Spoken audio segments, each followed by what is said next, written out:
Good morning everyone, good morning. आप लोगों की डाउट लेंगे अभी।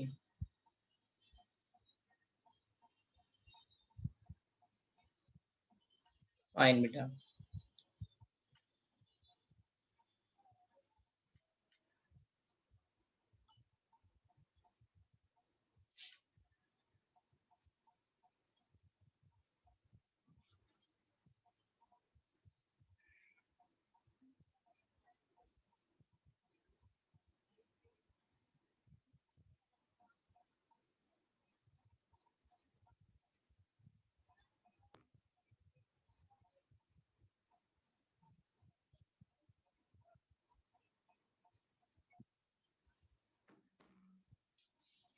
चलो भाई, जल्दी जल्दी अपने अपने अपने डाउट बता दो क्या है, so we can work on it.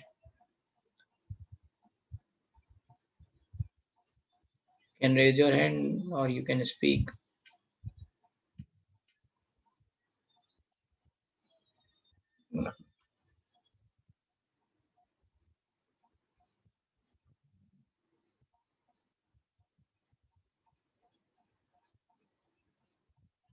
Yes बोलो बेटा। Yes, sir. Sir, could you please explain solved example 12 in page number 95?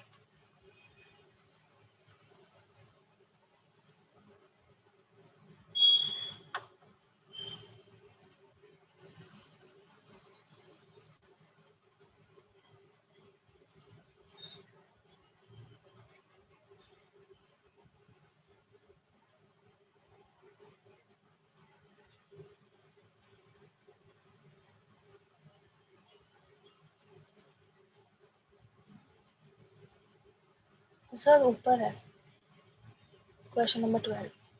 हाँ ये वाला। ये हाँ calculate percentage abundance of AG109 if it is known that silver exists only two isotope 107 and 109 having atomic weight 108.5। ठीक है, तो इन्होंने पूछा है कि 109 कितना होगा। तो ये एवरेज एटॉमिक मास का आपको वो फॉर्मूला याद है, परसेंटेज अबंडेंस, राइट? आप उससे यस। कर लो। हाँ सर, सर वो नीचे देन कुछ मॉड लेके कुछ कुछ किया है। उनको छोड़ दो उन्होंने क्या किया है, ठीक है तुम, राइट? अच्छा। ये जस्ट मान लो अगर ये एजी के दो दे रखे हैं यहाँ पे 109 107, मान लो अगर ये x% है, ठीक है, तो ये 100 माइनस एक्स होंगे, ठीक है, बस। 108.5 इक्वल्स टू हो जाएगा 100 minus x into 109 plus x into 107 divide by 100। बस इससे आप x निकाल लोगे, ठीक है। एक तो ये तरीका आप कर सकते हो, राइट, इसको इस तरह से सॉल्व कर सकते हो, या फिर आप ये भी देख सकते हो कि देखो ये 108 जो है ना 0.5, ये 107 से कितना ज्यादा है, ठीक है, 1.5 टाइम्स ज्यादा है, राइट, यस। है ना।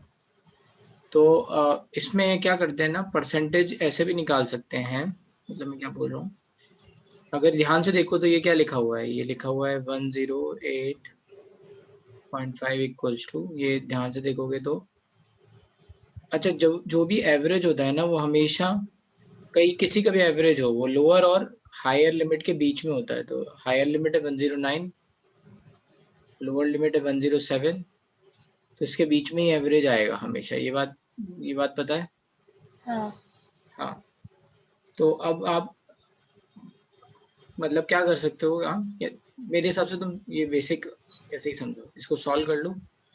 ये हो जाएगा 100 into 109 minus 109x plus 107x divide by 100 and then solve, ठीक है, उससे x ओके की सर। वैल्यू आ जाएगी। यस। Thank you sir.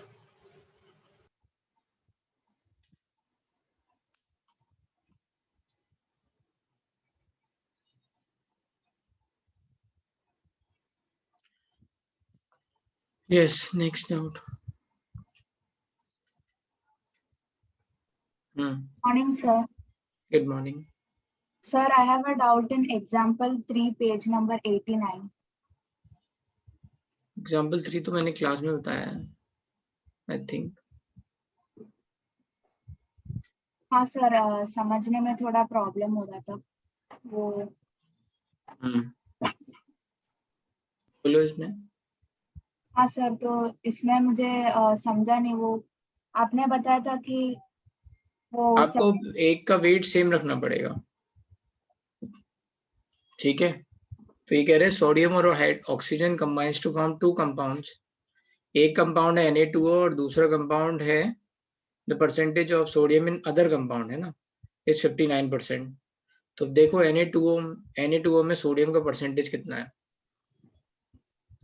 हाँ, ठीक है, 74.2.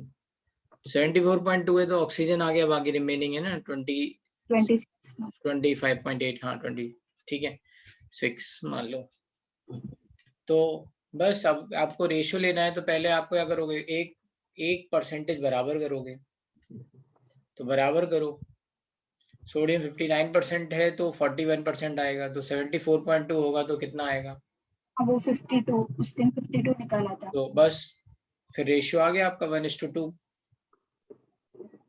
है ना. Na2O था तो 1 आया, तो हाँ. Na2O2 बनेगा दूसरा O2. Okay okay sir. Double आ रहा है ना रेशियो, मतलब मास का हाँ जो है. रेशियो है वो 1:2 आ रहा है ना, तो यहाँ एक एटम है तो वहाँ 2 होगा. हाँ ओके, समझा. हाँ, thank you sir. Next doubt भाई, बताते जाओ अपने डाउट्स.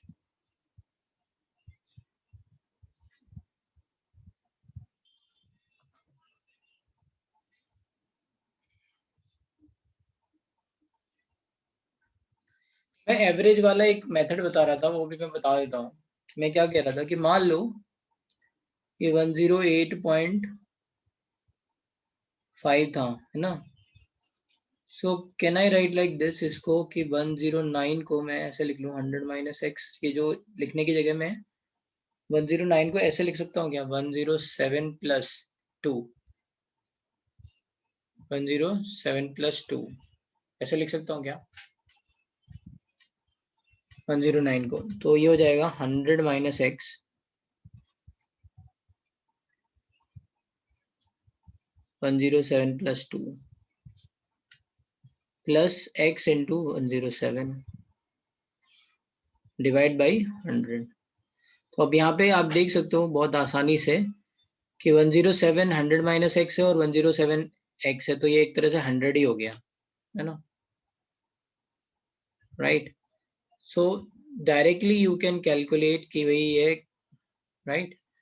इसका मतलब क्या हुआ, क्या बोल रहा हूँ, तो खोल दो, है ना. तो ये हो जाएगा 108.5 equals to 100 into 107 plus 100 minus x into 2 divide by 100. ठीक है, तो एक जल्दी कैलकुलेशन के लिए आपको समझ में आ जाएगा. बस अब इससे आपको x की वैल्यू तुरंत मिल जाएगी. ठीक है, इसको आप सब्ट्रैक्ट करोगे तो यहाँ पे ये कितना आ जाएगा 1.5 इंटू 100, है ना. इससे इसको सब्ट्रैक्ट करोगे 1.5 आ जाएगा into 100 equals to 100 minus x into 2. तो x की वैल्यू सिंपल यहाँ से ये चला गया 0.75, तो ये 100 माइनस एक्स 75% आ गया, 75 आ गया. ठीक है, तो इससे थोड़ा और जल्दी हो जाता है, आपको कैलकुलेशन नहीं करनी पड़ेगी. You can understand. आप उल्टा भी लिख सकते थे, आप 109 माइनस 2x भी लिख लेते तो भी आ जाता उससे.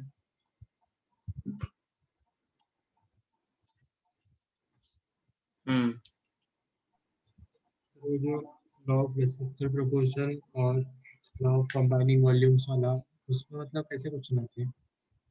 क्वेश्चन कैसे आते हैं, तो क्वेश्चन कुछ ज्यादा खास आते नहीं है, इसलिए ज्यादा परेशान मत हो. क्योंकि सर वो दोनों ही सेम बात करते हैं. कौन कौन से, वो लॉ ऑफ रेसिप्रोकल प्रोपोर्शन और कंबाइनिंग वॉल्यूम, बस एक गैस में है और एक नॉर्मल है किसी में। नहीं, रेसिप्रोकल प्रोपोर्शन और कंबाइनिंग वॉल्यूम अलग अलग है भाई। नहीं सर, वो सेम मतलब ये बोलते ना, वो ये बनाते रेशियो, सिंपल रेशियो फुल हाँ, नंबर्स। तो सिंपल रेशियो तो फिर बहुत सब में ही है इनफैक्ट, क्योंकि तब के टाइम पे वेट के हिसाब से ही लगाते थे ना, इसलिए सब में ही रेशियो ही है, वेट रेशियो ही तो ले रहे हैं। उसकी क्वेश्चन मतलब जितने इसमें दिए हैं 3 क्वेश्चन स्टार्टिंग में, उतने ही काफी है। हाँ, मतलब ज्यादा कोई क्वेश्चन आएंगे नहीं इसमें, बाकी थोड़ी बहुत एक्सरसाइज में देख लो। एक्सरसाइज अगर आपने सॉल्व करना स्टार्ट कर दिए तो उसमें भी 2-4 क्वेश्चन और हैं बस। हाँ 3 ही आया है। बस इतना ही है, ठीक है।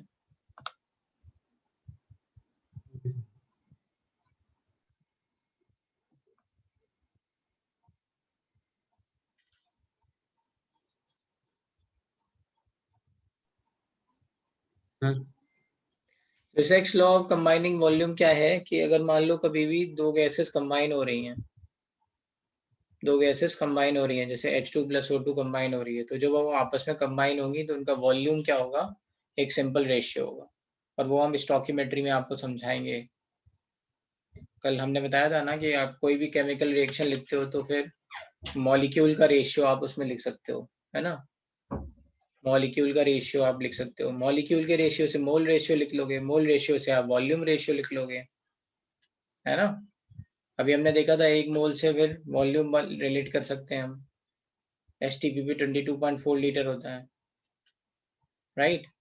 तो बस वॉल्यूम का रेशियो आ गया। तो जो जो स्टोइकियोमेट्रिक रेशियो होगा वो एक तरह से क्या क्या हो गया, मॉलिक्यूल का रेशियो हो गया, मोल का रेशियो हो गया, वही रेशियो वॉल्यूम का भी रेशियो आएगा, है ना। अगर कहीं पे लिखा है, ऐसे लिखा हुआ है, लेट्स से कोई गैस है, लेट्स से A, दूसरी गैस है B, 2B, फॉर्मिंग C, ये सब गैसेस है मान लो, गैस गैस गैस। तो इसका एक मॉलिक्यूल इसके दो मॉलिक्यूल से रिएक्ट करके एक मॉलिक्यूल बनाएगा, और यू कैन से इसका एक मोल दो मोल से रिएक्ट करके एक मोल बनाएगा, और you can say 1 litre 2 litre से रिएक्ट करके 1 लीटर बनाएगा। ठीक है, तो जो ये स्टोइकियोमेट्रिक रेशियो आता है, ये किस किस का रेशियो है, मॉलिक्यूल का रेशियो है, मोल का रेशियो है, एंड सिमिलरली वॉल्यूम का भी रेशियो है। क्यों? क्योंकि गैसेस के लिए मोल्स किसके वॉल्यूम के प्रोपोर्शनल होते हैं। ठीक है, तो ये हो गया कंबाइनिंग वॉल्यूम। यही तो बोला कंबाइन गेले-सिक्स लॉ कि भाई ये इनका जो रेशियो होगा वो एक सिंपल रेशियो होगा। नेक्स्ट डाउट भाई, जल्दी जल्दी पूछ लो, है ना। हाँ, आप लोग अपने अपने डाउट। सर हम्म सर ओ ओ एलिमेंट, ऑक्सीजन एलिमेंट, O2 और O3 में एटम सेम कैसे होते हैं? भाई, अगर मान लो 1 ग्राम दे रखा है तो 1 ग्राम O2 और 1 ग्राम O3, है ना। हाँ इनमें number of moles of O2 and O3 अलग अलग होंगे, बट एटम्स तो सेम ही होंगे ना। सर, तो मोल पे एटम्स डिपेंड करता है ना, नंबर ऑफ एटम्स। हाँ, नहीं, मोल्स पे मॉलिक्यूल डिपेंड करते हैं, और मॉलिक्यूल में फिर आप देखोगे एटोमिसिटी। अरे ये सोचो, मैं कह रहा हूँ 1 ग्राम ऑक्सीजन एटम है, हाँ 1 ग्राम ऑक्सीजन एटम है, लेट्स से। अब मैंने ऐसे पेयर बना दिए दो दो के एक साथ, या मैंने पेयर बना दिए तीन तीन के एक साथ, number of oxygen atom change हो जाएंगे। नहीं क्या चेंज हो जाएंगे? मॉलिक्यूल चेंज हो जाएंगे। O3 के मॉलिक्यूल अलग होंगे, O2 के मॉलिक्यूल अलग होंगे, बट ऑक्सीजन एटम्स तो सेम ही होंगे ना। अगर नहीं हाँ, आपको ऐसे तो समझ में सेम आ होगा। रहा, ऐसे नहीं समझ में आ रहा तो करके देख लो आप, है ना। उसमें सॉल्यूशन भी दे रखा है, जो प्रैक्टिस शीट उसमें शायद दे रखा होगा, दे रखा है तो देख लो। कि पहले पहले मोल फाइंड करते हैं ना, 1/16, हाँ, तो तो इसमें वन। मोल निकाल लो भाई, मोल हो गए 1/, O2 के लिए मान लो ये O2 हो गया, 32। यहाँ पे O2 है, यहाँ O3 है 32, यहाँ पे हो गए 1/48, ये मोल हो गए। मॉलिक्यूल कितने हो गए, into Na by 32 into Na/48, अलग अलग हैं, सही है। एटम्स कितने हो गए, एक मॉलिक्यूल में टू कितने एटम है, दो हैं, तो दो दो। से मल्टीप्लाई कर दो, तो Na/32 इंटू टू, तो ये हो जाएगा Na/16। यहाँ पे Na/48 इंटू थ्री, तो Na/16 आ गया ना, नंबर ऑफ एटम सेम। शायद से 2 और 3 मल्टीप्लाई नहीं किया था सोल्व करने के टाइम, लग रहा है मुझे। हाँ, शायद क्या से कह रहे मैंने हो? जो नहीं वो जितने नंबर ऑफ आइटम्स आपने मल्टीप्लाई किया ना बाद में, वो शायद से नहीं किया था मैंने, हाँ, इसलिए तो मेरे आपने को वही आ मॉलिक्यूल रहा था। निकाले हैं ना, क्वेश्चन पूछ रहे हैं आपसे ऑक्सीजन एटम बताने हैं। वही वो होगा फिर शायद से।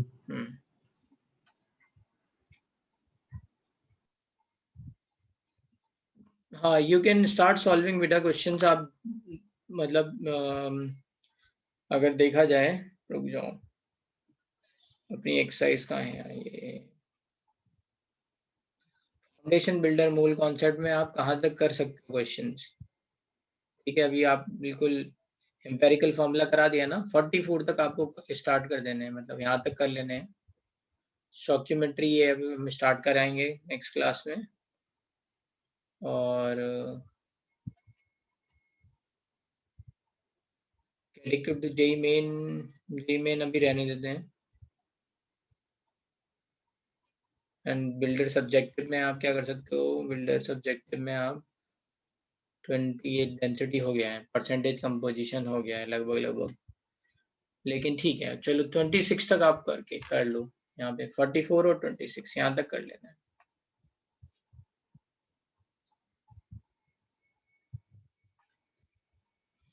चलो नेक्स्ट, हाँ 44 and 26 sir, correct correct Abhilash. Doubt नहीं पूछ रहे हो आप लोग, जल्दी जल्दी पूछो।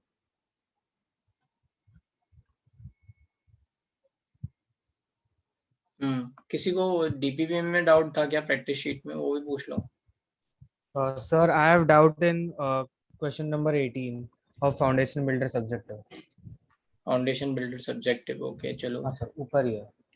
हाँ, ये क्या कह रहे हैं, 600 ml of a mixture of O3 and O2 weights 1 gram at NTP, calculate the volume of ozone in the mixture। ठीक है, ये जो भी क्वेश्चन है इनको बोलते हैं मिक्सचर एनालिसिस। ठीक है, हाँ सर। तो आप क्या करो, मान लो पहले मतलब एक ऐसे डायग्राम टाइप बना लो कि ये कोई मिक्सचर है 600 ml टोटल, इसका कुछ पार्ट मान लो O3 है और कुछ पार्ट लेट्स से O2 है। ठीक है, हाँ सर। मान लो XML जो है वो ये है, तो ये 600 - x होगा। Yes sir. बस अब मोल्स लिख लो, डिवाइड बाय 22,400, डिवाइड बाय 22,400, क्योंकि एनटीपी बोला है, एनटीपी एसटीपी सेम थिंग। ठीक है, तो इतने मोल्स हो गए। इसका मास कितना हो जाएगा, मोल्स इनटू मोलर मास, है यस ना। Sir. Mass of a sample क्या होगा, number of moles into molar mass हाँ sir. Into molar mass which is equals to 1 ग्राम। बस अब सॉल्व कर लो इसको, है ना। ये 22,400 इधर ले जाओ और ये हो जाएगा 48x, और ये हो जाएगा आपका 600 into 32 minus 32x equals to 22,400। इसको सॉल्व कर लो, इससे आ जाएगा 16x। ये कितना हुआ, 32 इंटू 6 तो 192 तो ये हो जाएगा। बस अब इसे सॉल्व करके आपको x की वैल्यू मिल जाएगी। ठीक है, हाँ सर, थैंक यू सर। हाँ एसटीपी है बेटा शंकरन, जो एनटीपी एसटीपी आप सेम मानो। ठीक है,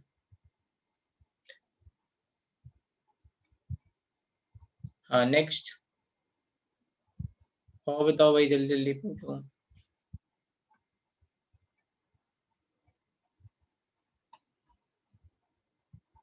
NTP and STP same thing है, मतलब 0 degree Celsius and 1 atm pressure. ठीक है, आपको सेम ही मानना है। ग्राम टू ml का कोई कन्वर्जन नहीं है। ठीक है,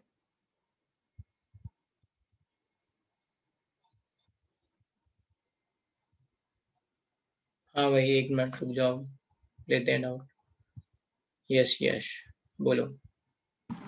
सर अगर हमको एक कंपाउंड दिया है C6H12O6, तो उसमें number of moles of carbon atom 6 हुआ ना? नहीं, 6 कैसे हो गया? आपको देखना पड़ेगा ना कि कितने C6H12, भाई एक मॉलिक्यूल में 6 कार्बन एटम है, एक मॉलिक्यूल में 6 कार्बन एटम है, करेक्ट? Yes sir. तो भाई अब मान लो मैंने 1 मोल बोला तभी तो आप 6 मोल बोलोगे। अगर मैंने मान लो बोला कि आधा मोल है तो 3 मोल हो जाएंगे। अब मेरी बात समझ रहे हो क्या कह रहा हूं मैं? अगर मैंने बोला 1 मोल ग्लूकोज है तो मैं बोलूंगा उसमें 6 मोल कार्बन एटम है। अगर 1 मोल नहीं बोलूंगा तो थोड़ी ना हो जाएगा। हाँ सर। हम्म, बोलो हरिणी। यस।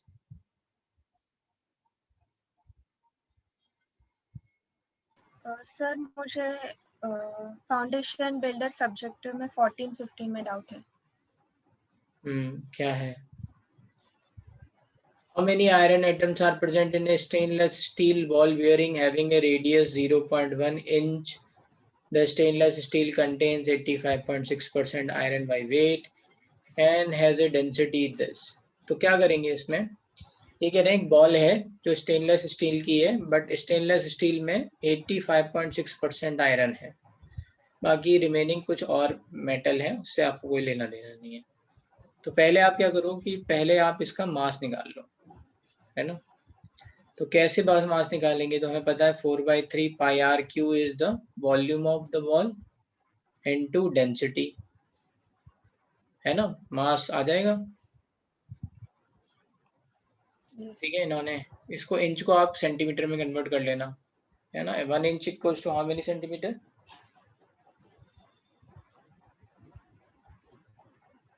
2.54, है ना?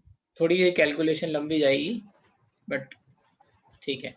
तो इससे वॉल्यूम मिला, वॉल्यूम इनटू डेंसिटी क्या हो जाएगा? मास।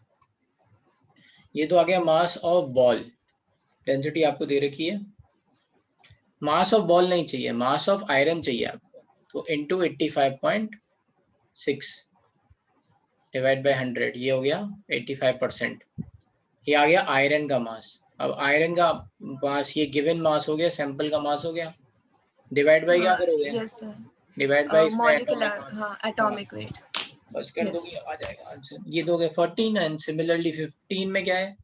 A sample of potato starch was ground in a ball mill to give starch like molecule of lower molecular weight. The product analyzed this percentage if each molecule is to contain 1. तो बस वही हो गया कल जैसे हमने बताया था, percentage composition minimum molecular mass वाला। Okay. यहाँ पे इन्होंने वैसे ही बोला हुआ है कि एक मॉलिक्यूल में एक ही है फॉस्फोरस। तो बस 0.086 इक्वल्स टू n की value 131 divide by molecular mass निकालना है इनटू 100, बस ये निकाल लो, ये दे रखा है। Okay sir. Sir, and 21.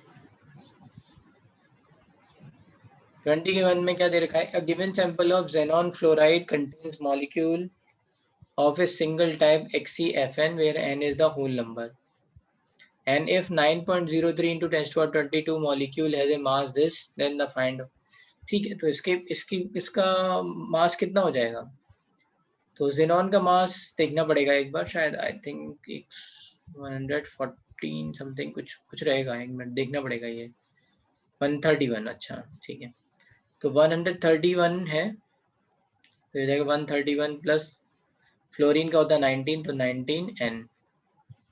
ये आ गया मॉलिक्यूलर मास ऑफ XeFn। अब बस देख लो, यहाँ पे इन्होंने दे रखा है कि भाई ये इतने नंबर ऑफ मॉलिक्यूल्स हैं, इनका मास इतना है, ठीक है?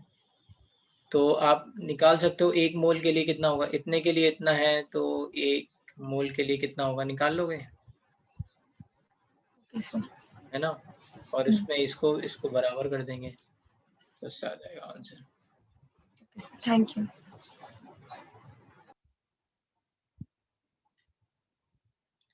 DBB1 question number 6 sorry.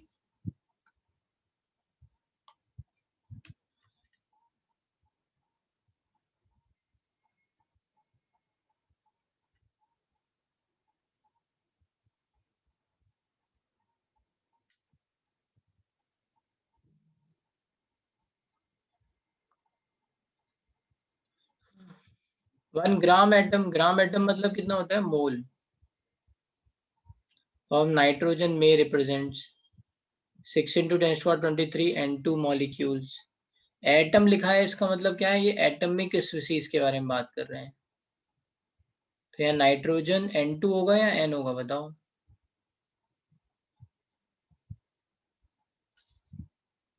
N होगा, ठीक है, ठीक है। तो ये 1 मोल मॉलिक्यूल हो गए, तो ये नहीं है। 22.4 litre of N2 at 1 atm and 273 kelvin, तो इससे भी 1 मोल मिल गया, 1 मोल N2 मिला।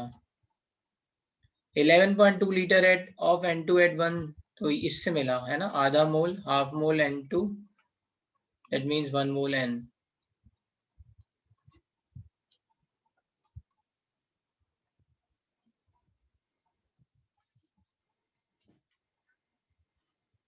ठीक है भाई।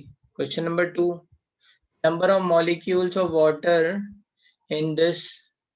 तो देख लो भाई, इसका कितना आया मॉलिक्यूलर मास, यही आएगा आई थिंक, 1 मोल बनेगा ये। तो 1 मोल में कितने, 18 मोल वाटर होंगे बस, 18 × 6 × 10⁻23, ये हो जाएगा आंसर।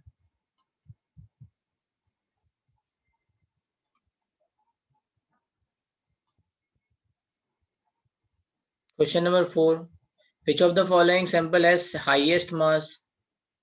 तो 2 ग्राम एटम मतलब 2 मोल 46 हो जाएगा, 2 × 23। ग्राम मॉलिक्यूल ऑफ नाइट्रोजन मतलब 4 × ग्राम मॉलिक्यूल राइट। सो पे अटेंशन, मींस N2 का मतलब कितना हो जाएगा, 28, ये हो जाएगा answer.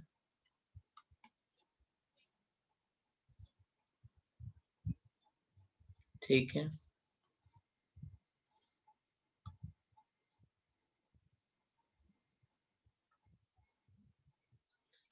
Seventh question, objective subjective, एक मिनट।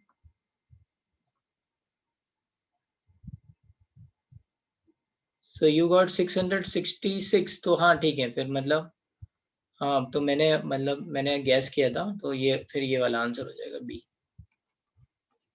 जो भी है ना। तो बस आधा मोल आएगा, आधे मोल में फिर कितने हो जाएंगे, 1 मोल में 18 मोल, तो आधे में 9, ठीक है।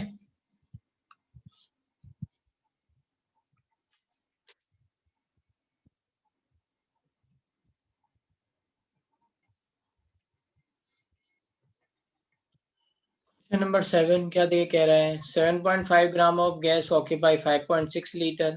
भाई 7.5 ने मास इक्वल्स टू 5.6 लीटर, तो 22.4 लीटर इक्वल्स टू कितना हो जाएगा, इसका 4 गुना 30 ग्राम।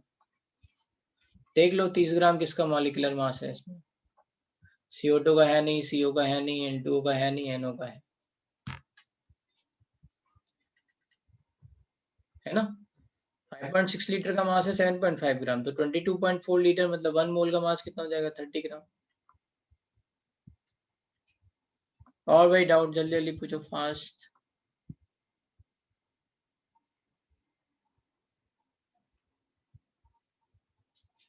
Weight of A molecule of compound this is. तो पहले इसका AMU में निकाल लो, है ना। AMU में कितना निकलेगा, 12 × 60 + 122 AMU, और फिर इसको ग्राम में कन्वर्ट कर दो, क्यों, क्योंकि यहाँ ऑप्शन में सब ग्राम दे रखा है, right. So 1 AMU equals to, आपको पता ही है, लगभग 1.66 × 10⁻24 ग्राम। तो बस मल्टीप्लाई कर दो, ठीक है। DPP1 question 8, DPP1 question 3 and 8। 4.6 × 10⁻22 element weighs this। तो ग्राम एटॉमिक मास मतलब 1 मोल का मास पूछा है, इतने नंबर ऑफ एटम्स का मास इतना है, तो 6 × 10⁻23 का मास नहीं निकलेगा, निकाल लो, आंसर आ जाएगा। Question number 8, of the following has maximum number of atoms? देख लो 44.8 लीटर का मतलब हो गया 1 atm and 273 केल्विन, मतलब आप PV इक्वल्स टू nRT लगाते जाओ यहाँ पे, राइट। ठीक है, तो 22.4 होता है 1 मोल, तो यहाँ 2 मोल हो गया, 2 मोल O3 मतलब 6 मोल ऑक्सीजन। ऐसे सॉल्व कर लो। 49.26 है 300 केल्विन। 300 केल्विन के हिसाब से आपको पहले देखना पड़ेगा कि, है ना, तो P की वैल्यू 1 atm है, V की वैल्यू 49.26 है, N आपको निकालना है, R की वैल्यू 1/12 है अप्रोक्सीमेटली एंड 300। और अगर आप चाहो तो आप एग्जैक्ट वैल्यू लिख लो 0.0821, इससे N की वैल्यू निकल जाएगी। ठीक है, राइट।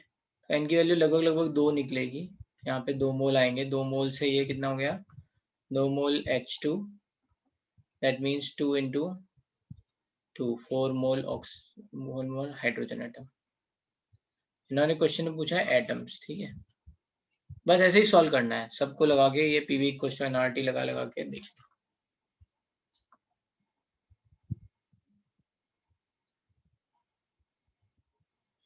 ठीक है,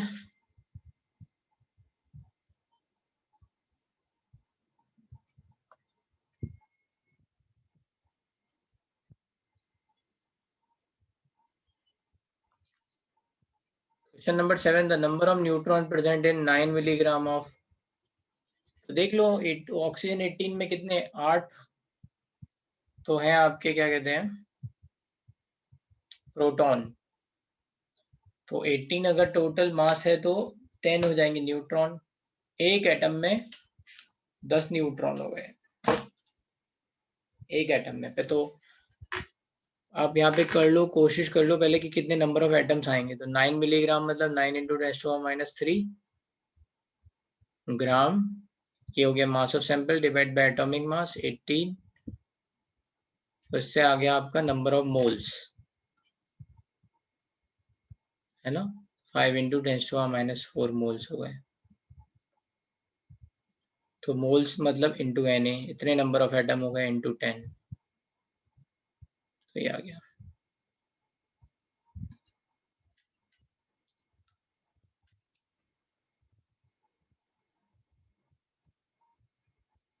पंच बेटा आई हैव टू प्रिपेयर, है ना, प्रैक्टिस शीट आपको भेजते हैं, थोड़ा रुक जाओ, स्टॉकियोमेट्री बढ़ा देते हैं थोड़ा सा, फिर भेजते हैं।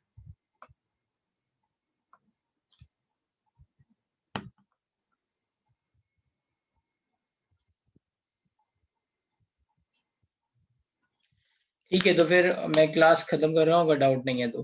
क्वेश्चन नंबर 13 जल्दी पूछो। हाँ, 13 में देखो, यहाँ पे बोल रहे हैं ऑक्सीजन एटम इन 0.5 मोल। एक मॉलिक्यूल में देखो कितने ऑक्सीजन है, पहले एक मॉलिक्यूल में 8 ऑक्सीजन है ना, CH3PO4 होल ट्वाइस, तो 8 ऑक्सीजन एटम है एक मोल में। ठीक है, तो आधे मोल में कितने हो जाएंगे, एक मॉलिक्यूल में 8 ऑक्सीजन एटम, एक में 8 मोल ऑक्सीजन एटम, तो आधे मोल में 4 मोल ऑक्सीजन एटम, ये हो गया। ऐसे ही कार्बन एटम्स, एक मॉलिक्यूल में एक कार्बन एटम है, तो आप 89.6 लीटर में देख लो कितने मोल हैं, उसके हिसाब से आ जाएगा।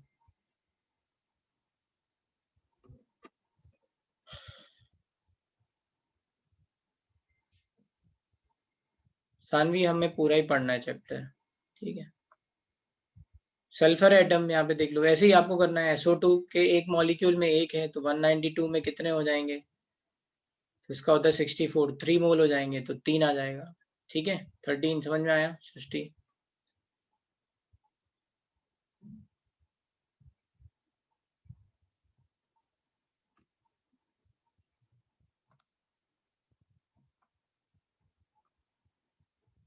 Ten or 11, value of this is, then what is the approximate value in Pascal meter cube per Kelvin mole unit? तो आप कन्वर्ट करो इसमें बैठ के, और क्या है, ATM को पास्कल में कन्वर्ट करो 1.013 इंटू 10⁵, लीटर को मीटर क्यूब में कन्वर्ट करो 8.314 इंटू, यही आएगा 10⁻³ समथिंग।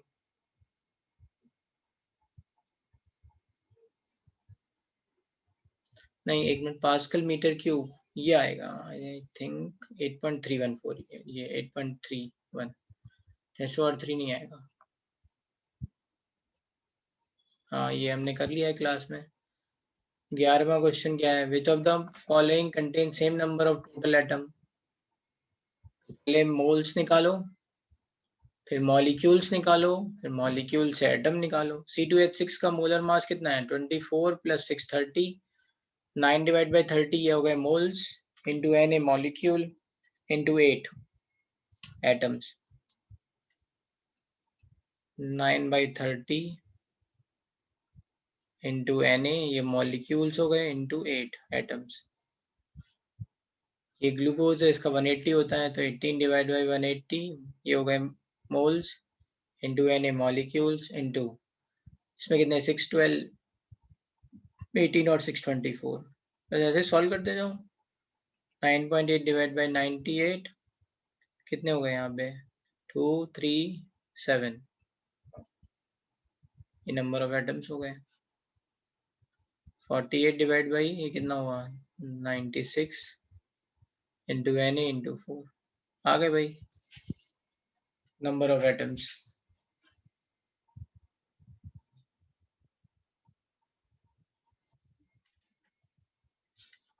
ठीक है, कोई कह रहा था क्वेश्चन नंबर 1 भी बताना है इसका। Which of the following has largest number of atoms?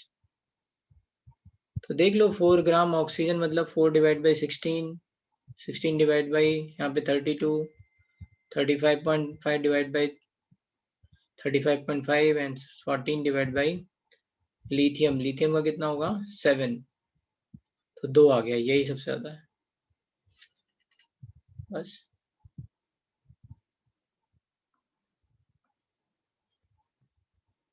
Next,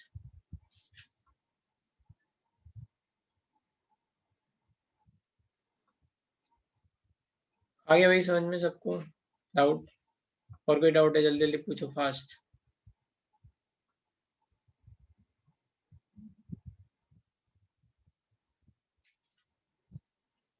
DPP2 question 2,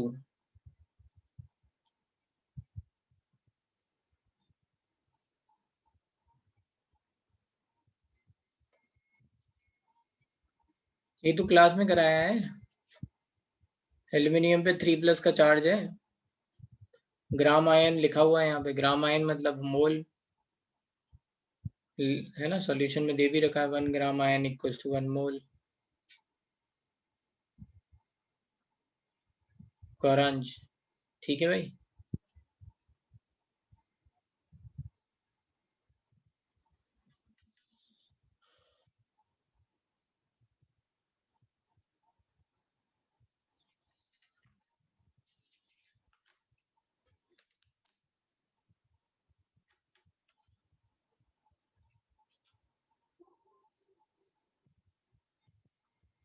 seventh question, 4 1 litre flask are separately filled with gases hydrogen. तो सबके मॉलिक्यूल सेम होते हैं ना, एटम सेम नहीं होते हैं। इन्होंने क्वेश्चन में पूछा है नंबर ऑफ एटम्स बताओ। तो अगर गैसेस सेम उसमें है फ्लास्क में, है ना, 1 लीटर के और सेम टेम्परेचर और प्रेशर पे हैं, तो उनके मोल सेम होंगे, मॉलिक्यूल सेम होंगे,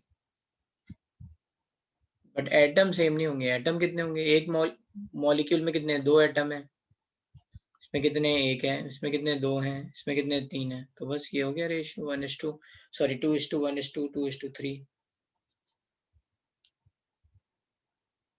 यहाँ पे लिखा भी है ratio of total number of molecules 1:1:1:1, मतलब नंबर ऑफ मॉलिक्यूल सेम है, एटम सेम नहीं है।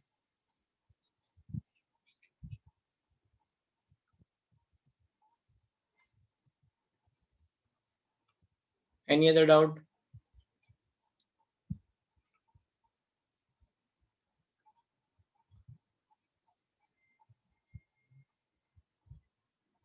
ठीक है, जिनको कोई डाउट नहीं है,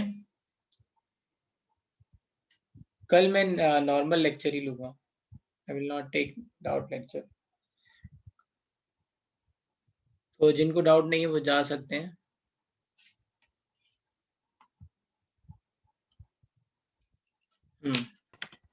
Hello, sir. Sir, I have a small doubt in foundation builder objective problem, question number 19.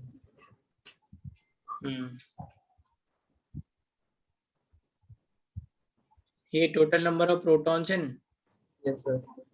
तो देख लो, वाटर की डेंसिटी 4 डिग्री सेल्सियस में 1 ग्राम पर ml दे रखी है, तो 36 ml मीन्स 36 ग्राम हो गया। Yes, sir. 36 ग्राम में कितने मोल्स वाटर के हो गए? 2 मोल हो गए वाटर के, Yes. है ना। 36 डिवाइड बाई 18 है ना, 2 मोल, 2 मोल वाटर के हो गए, तो 2 इंटू 2Na मॉलिक्यूल हो गए वाटर के, है ना। Yes, sir. अब एक मॉलिक्यूल में कितने प्रोटॉन है बताओ? हाइड्रोजन में कितने प्रोटॉन होते हैं? एक 1 into 2, और ऑक्सीजन में कितना होता है? 8, तो 10 प्रोटॉन आ गए, है ना। एक मॉलिक्यूल में 10 प्रोटॉन हो गए, तो 2Na मॉलिक्यूल में कितने प्रोटॉन हो गए? 20Na प्रोटॉन, बस।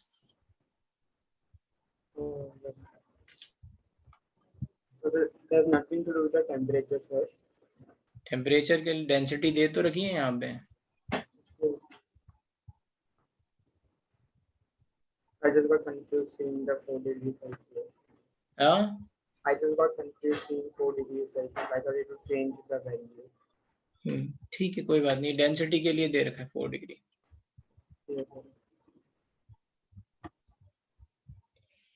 ठीक है भाई, डाउट जिनको नहीं है जा सकते हैं, बाकी कोई किसी को डाउट नहीं है तो मैं बंद कर रहा हूँ। बोलो जल्दी जल्दी बोलो गौरांश।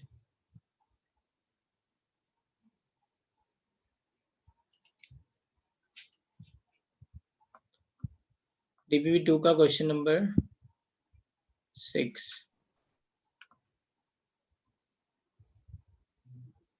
और ट्राई किया आपने, कोई बात नहीं।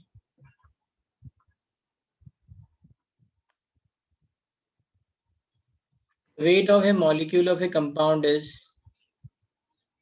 ठीक है, तो C60H22 दे रखा है ये, तो 60 का मतलब हो गया 60 into 12, 22 मतलब 22 into 1, तो ये कितना हो गया? 720 plus 22, 744 AMU,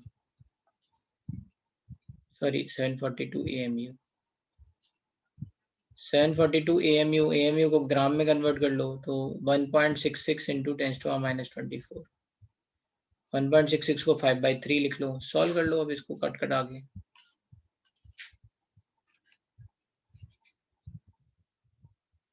हो जाएगा सॉल्व।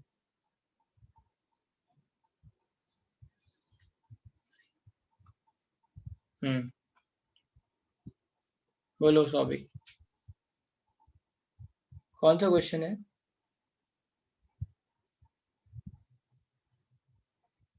कौन से वाले का? 11? So practice sheet 1, question number sheet 11. 1। तो विच of the following has same number of total atoms? तो पहले ये मास दे रखा है ना, given mass divide by molar मास करोगे तो नंबर ऑफ मोल्स मिलेंगे। Yes, sir. इनटू NO करोगे नंबर ऑफ मॉलिक्यूल्स मिलेंगे। Yes, sir. इनटू एटोमिसिटी कर देंगे तो फिर क्या हो जाएगा? नंबर ऑफ एटम्स मिल जाएंगे। तो Okay, बस sir. 9/30 है ना, ये सब कैलकुलेशन मैंने करी हुई है। Okay, sir. Thank you.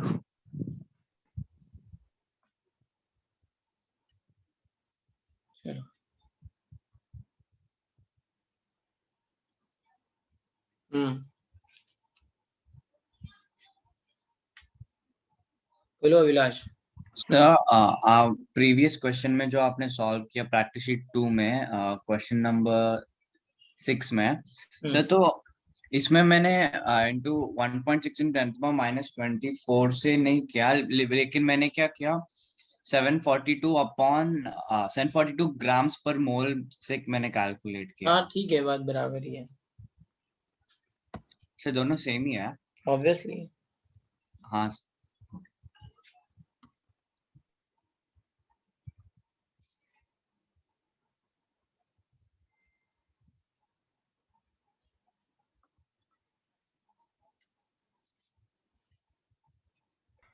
Hello sir, Audible? हाँ हाँ हाँ बोलो।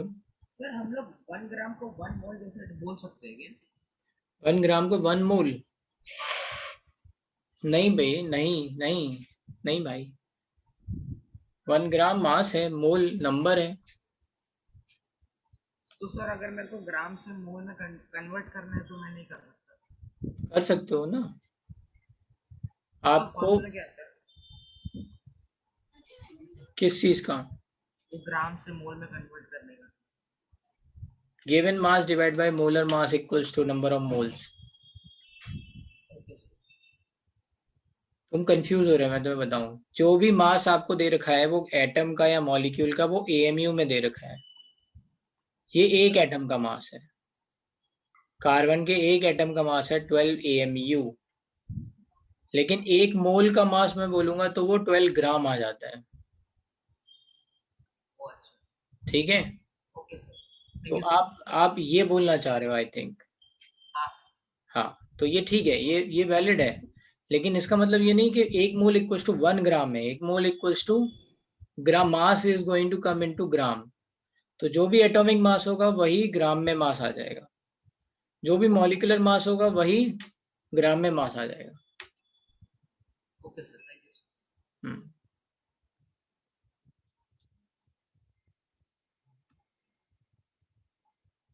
ठीक है, एनी अदर डाउट?